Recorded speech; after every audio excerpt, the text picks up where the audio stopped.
You're going to get your fill of hockey sauce with Hockey Sense. Ooh, sauce. I know. What did I say? You said hockey You said sauce. hockey sauce. Well, we can call it sauce. I like that. Hockey Sense on the side, ladies and gentlemen. Hockey Sense. Sauce is on the side. Wednesdays, it is at Obie Clark's, right next to Auto Travel Cruises, hosted by our very own Andy Strickland. Good morning, Andy Strickland. Good morning, McGraw. Good morning, Aaron. Good morning, Andy. Great to Nice see you here on the Big back at ya. 550. Let's Yeah. talk Barrett Jackman. Yeah. My favorite Blue. Is he your favorite? Well, used to be. Tell me why. Because he's just, you know what? Because he's just a really nice guy. Yeah. He's been here a long time. You like the nice guys. I like the nice guys. Like Bo Hart, for example. Whoa, there's somebody. Yes, we have window washers. Spider-Man is on the side of the building right now. As Batman, yeah, he's cleaning the windows. Well, Yeah. I always wondered how those guys get up there and how. That's how they get up Crazy there, it and that's must how they be. get down. The guy is Yeah. cleaning the 16th floor of the University Tower. Could you right? do that? No, I couldn't either. no way. Not in a million I've years. developed a fear of heights over the That's- course of the that's a last 2 high-risk years. job. All right, so back to Barrett Jackman. The Blues released him. They did well. I mean, his contract was up, so Okay. they're not going to re-sign him. Yeah. And this is what happens when you don't have success in the playoffs. Then changes come, and when you're a veteran player or an aging player, Right. you got to restock the cupboard. And they've got some younger players who they want to give an opportunity to. So he's going to go to Chicago. Well, no, we don't know. That's the thing. Obviously, he's going to be a free agent. You know, it's interesting. This is the second year in the National Hockey League, Maria, that on June 25th, there's a 5-day window before unrestricted free agency begins on July 1st, where teams can reach out and talk to players. Okay. And so, therefore, you get to July 1, you should have a good idea where you're going to sign and how quickly you're going to be able to sign.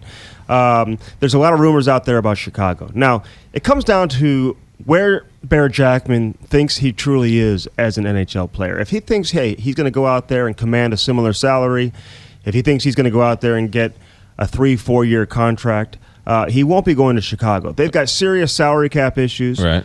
And they will look to a guy like Barrett Jackman on a very short-term deal, probably a 1-year deal, at not a lot of money. But he's got that comfort zone, or that, knowing, Joel Quenneville, having Right. had him here in St. Louis. My kitchen obviously is there as well. Plus, this guy has to want to win a Stanley Cup, and you would think Chicago's going to be a Well, contender again. you're right. He's going to go to a team that's a winner. He's going to plug a hole. He's going to have a role. Yeah. He's a good player. He's a good Sometimes guy. the most difficult things for a veteran player is to come to grips with reality, Yeah, with that's a who good you point. are as a player. And All right. you know what he said? He wants to play 3-4 more years. So. Any other trade rumors flying around? Well, there's lots of trade rumors flying around, and it's going to be interesting to see what happens. Now, the NHL draft is later this week in Miami.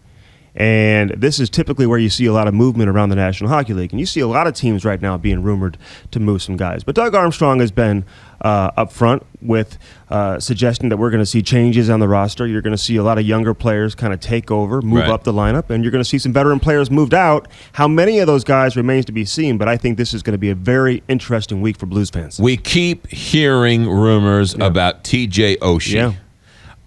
Is he considered a younger player? Is he a veteran player? Where is he? And are those rumors legit about moving TJ Oshie? I think they're very legit, and it's a really good question. I think on the St. Louis Blues, he's considered a veteran player. I think teams around the league, would consider him an experienced guy, but certainly not an aging player. Right. I mean, the bottom line is all these guys, TJ Oshie, Patrick Berglund, people have mentioned David Backes, not because the Blues don't want him, but you have to think long-term sometimes. And here's a guy who's going to be an unrestricted free agent at the end of next season. He's going to command probably north of $6 million. And the Blues have to say, hey, can we afford to re-sign Barrett Jackman? If we can't, should we float him out there to see what we can get in return? Can we make the team better by doing that? So, again, all these players, we all know they're good hockey players, McGraw. We know Right. that. But Yeah. collectively as a team, they haven't been able to get it done. So what's the one thing the Blues are lacking? Is it still scoring? 'Cause- You know or what? Listen, and you're on a roll here with your good questions, man. I'm telling As you. usual. Okay. I know hockey. I think there's two things. I think there's character on the ice. Not that they don't have character play, but, sometimes you just kind of need that. Right.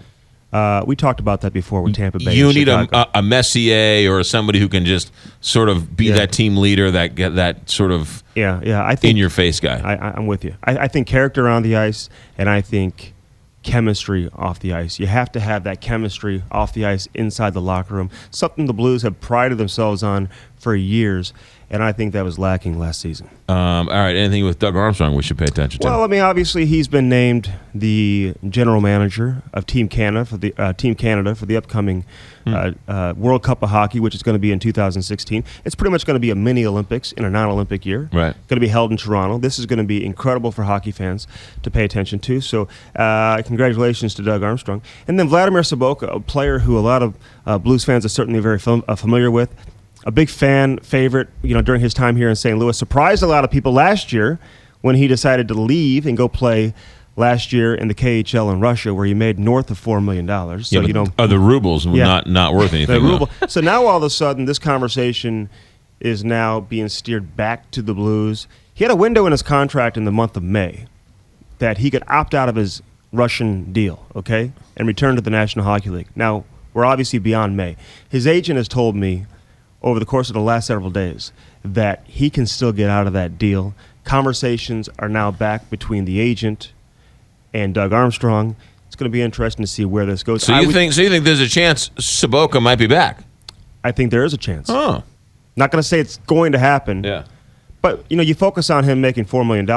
It's a crazy contract because Right. he's got a bonus structure in there where he gets paid a certain amount per point that he gets and per win for the team. So he makes a lot of money over there. Doug Armstrong, the general manager of the Blues, height is like 7'5". He's a tall guy. We were playing pickup basketball.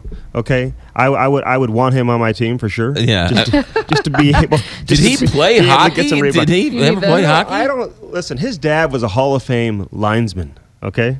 in the NFL? No, linesman in hockey. Oh, like in hockey. referee. Oh, They yeah. got the referee with the orange stripes and the two linesmen. The guys Okay. that call icing and offsides. Yeah. His dad did it for years, and then his dad was a scout with the Montreal Canadiens for a number of years. So I think that was his introduction to hockey. I'm sure Gotcha. he played as a kid, Yeah. obviously growing up in But he's Canada. a big guy, though. Really big guy. I had when I met him, I was like, "Wow, you're Doug Armstrong." Did you play for the St. Louis Hawks? Right. You Wow. just stuck around? All right, Hockey Sense tomorrow night. Obi Clark's next 3 Wednesdays. Who else is going to be there with you? You know what? To be determined. Who knows? Jamal Mayers kind of takes the summers off, Yeah. as he should. And right now, actually, he's with his family, taking in some Women's World Cup of Soccer action. You for had last him. week. Last week you had somebody big stop Joel by. Quenneville. Joel Quenneville Yeah, called how up the about that? day after winning Yeah. the Stanley Cup. He calls in. Did you get to hear that interview at all? I did hear some of it. He Yeah. he was fantastic, man. Love Joel. Yeah, that was really nice of him to sort of give Yeah. a shout out to St. Louis. He's done that with me after each of their Stanley Cup championships. It's kind of like a tradition. Right. So, and I won't let him forget that Yeah, there you go. tradition exists. All right, 7 o'clock tomorrow night, Obi Clark's, Big 550 KTRS. Head down to Obi Clark's. And then, of course, Sports medicine. Sports Medicine after that. Yeah, Absolutely. Andy, always a pleasure. Thanks, buddy. Likewise. Thank you. Pat Blassie comes up next, Altair Travel and Cruises. We'll talk a little travel with her after traffic, weather, and news. Straight ahead, KTR.